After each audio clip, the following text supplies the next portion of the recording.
ديالو ماشي بحال ديالو. الثاني ديال الجيري مشروكه هذيك، مشروكه جا خداها. ولكن راه ما لعبش مع الجيري المعلم، لعب مع المغرب.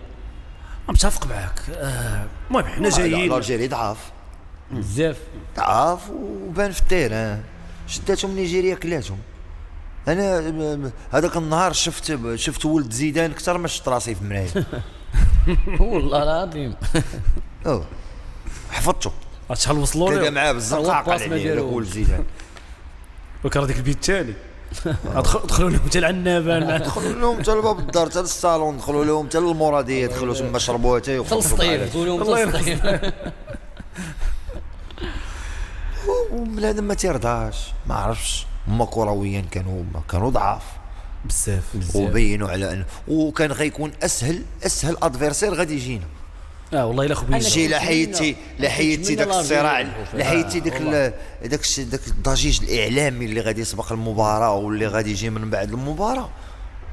اما سوغ بابي ولا في التيران خويا نبيل والله حتى كان هو اسهل خصم غادي يجينا ومات وكل حدان. كنا غنعطيوهم شي 4-5 تاريخيه غيدوها معاهم من هنايا مع شويه ديال كعب غزال وشويه ديال الخليع وداك الشيء، شفت البنان نديوها تعمر لهم شي ميكا، كونوا غادي تعمر لهم شي ميكا وشي شي سقايه ديال الماء فهمتيني بالجليج مصيبه مصنوعه غنصيفطوها معاهم. نستقبلوا مع عمك تماك. عرفتي مع دياز ولا كيماركي بجميع الوسائل ولاعبين مع واش غنستقبلهم مغوفل ولا وشوف دياز اش باغي انا ما عارفش. لا صيغه اليمين. انا ما ندخلش في الاختيارات ديال دياز. دياز هو اللي غيقرر. دياز هو واش غنقول لكم نيجيريا زعما الصراحه نيجيريا والله الا زعما الصراحه داروها بينا والله الا كانوا. علاش كنا زعما كنا خليونا الجزائر كنا انا نعرفوا قلت لكم كنت نتمنى والله خويا نبيل كنت نتمنى الجيري تربح.